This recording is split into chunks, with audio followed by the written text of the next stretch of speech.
as our children stand up on the first night of the Pesach Seder and sing those immortal words, Ma nishtana halayla hazeh. Why is this night different from all other nights? I think this year especially, we're all going to be feeling the meaning and power of those words.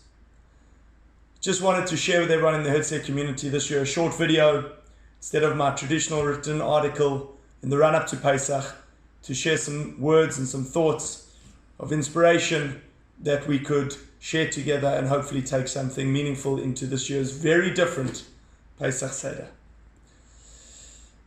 You know, just a few weeks ago, if I would have said to anybody the concept of quarantine or self-isolation or social distancing, perhaps people would have known what the words meant, but wouldn't have really had the real definitive meaning and impact that it's had on everybody's lives over the last few weeks.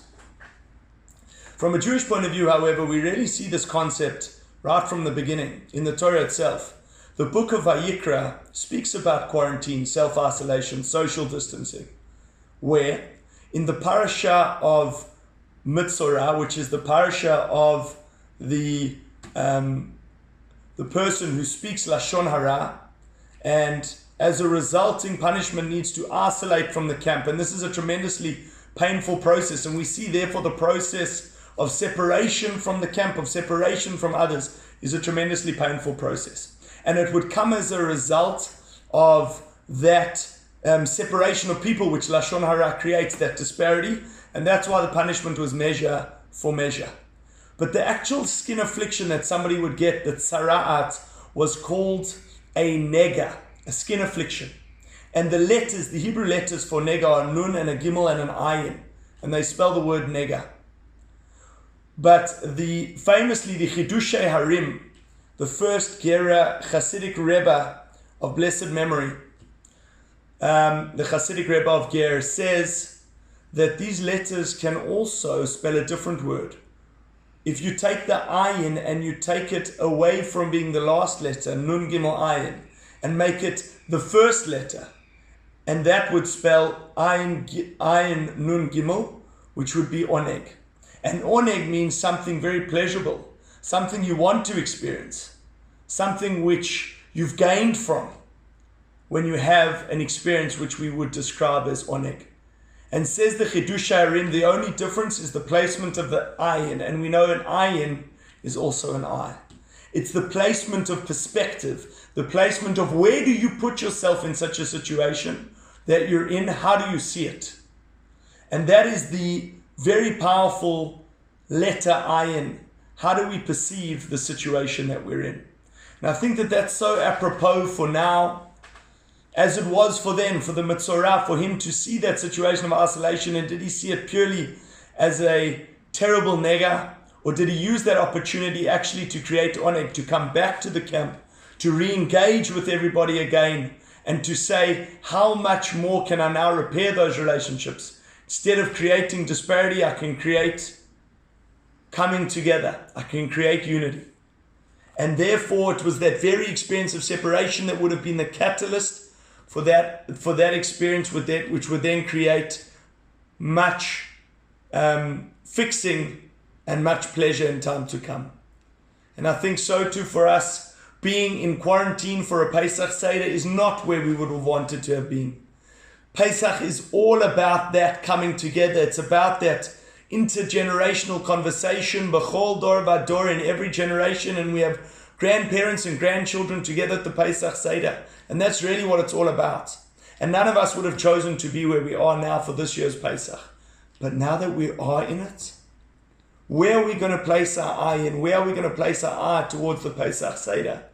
Where are we going to place our eye towards the Pesach experience to say, this is the situation we're in. We can't change that.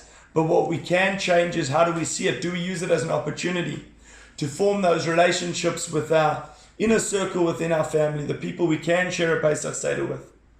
Those relationships, that perspective that we can gain with some time out from our normal routine and really focus on what the festival of Pesach, the story of our national redemption, can offer us, and that we can really internalize.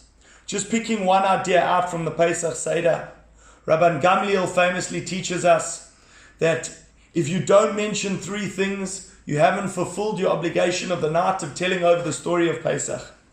And that is the telling over of the matzah, the maror, and the korban Pesach, the offering that was brought in the temple. The sacrificial lamb, as it famously became known, which is where the word comes from. And the Maharal of Prague, the famous Kabbalist and Jewish philosopher from Prague of the 1600s, the Maharal says such an amazing idea of why those three. Why specifically, if you haven't mentioned those three, is it as if there's something missing from your whole Pesach experience?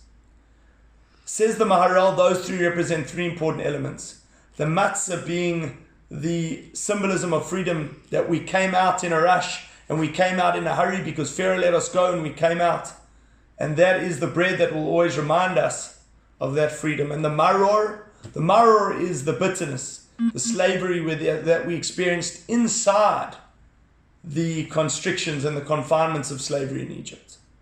And the Korban Pesach represents, says the Maharal, Hashem Echad, the oneness of Hashem. Why? Because the Maharal says that there's something very deep about the Korban Pesach.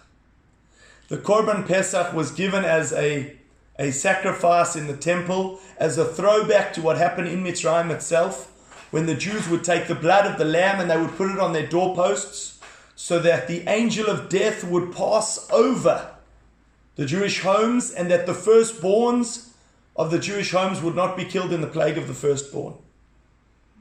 And says the Maharal, it's the same Hashem. It's the same Hashem that allows things to be passed over, and the same Hashem that allows times of freedom and times of slavery. And that entire freedom process wouldn't have been as meaningful for the Jewish people if we hadn't had the slavery that preceded it. And so therefore we needed as a nation to understand the concept of servitude to really appreciate freedom. And so says the Maharal that Korban Pesach is the merging of the two together. The coming together where you say it's slavery now, but it's freedom later, and it's all really from the same source. And it's appreciated from the same source. And if we can do that on the night of Pesach, then that really starts to strengthen our emunah, our faith, and what it really means to be a Jew. And as a remembrance of this, to take it one step further, we know famously at the Pesach Seder when we eat, one of the things we enjoy eating is the Hillel sandwich. The Hillel sandwich is also a remembrance of what took place in the temple, when they would specifically take the matzah and the maror and the meat from the Korban Pesach, and they would put it together inside a sandwich, and they would bring those elements together. It's those elements of understanding the oneness of Hashem, because it's the elements of understanding that sometimes there are stages in life when we have freedom, and sometimes there's stages in life when we feel enslaved. And the commemoration of telling of the story of leaving Egypt, the Pesach Seder, the Haggadah teaches us we have to see ourselves as if we redeemed ourselves from, we ourselves went through that redemption process. We ourselves went through that slavery. The word Mitzrayim comes from the word Meitzar, which means to constrict. We all have some type of constriction that we're going through, and this year most pertinently. I think it's so obvious for everyone to have that we're feeling that. But we're going through that collectively, we're going through that as a nation. Never before have we had a Pesach like this, I don't think, in Jewish history, where we are all so separate, but yet that is the very thing of that feeling of that separation that can also unify us. And then just to conclude, Chief Rabbi Lord Jonathan Sachs was asked, what will you be thinking about differently this year at the Pesach Seder? And he thought about the question and gave what I thought was two beautiful answers that I just wanted to share with you as well. And that is, he said, firstly, when we mention the 10 plagues, we know that we take out a little bit of wine at the mention of each of the plagues in remembrance for those who did suffer through the plagues, and that as Jews we never take happiness or solace in the fact that our enemies suffered. And so how much more so we'll be thinking about all the suffering in the world today as we take that little bit of wine out onto the plate during the mention of the 10 plagues and the plague that we've all been through now. And secondly, he said, You know, everybody's favorite at the end of the Pesach Seder is the Chad Gadya, the cat and the dog and the stick, and finally to the angel of death. And says Jonathan Sachs at the end, there's still somebody above the angel of death, and that is HaKadosh Baruch Hu at the end of Chad Gadya comes and takes away the angel of death. And that's a very important moment in the Pesach Seder, because the Pesach Seder starts with Hala Achmanya. This is the bread of affliction, and it starts out with a story of tragedy and persecution, but it ends with a story of freedom. And that's really the Jewish narrative. The Jewish narrative is one which had humble beginnings, but it has a story which is free and which is uplifting and has a positive ending.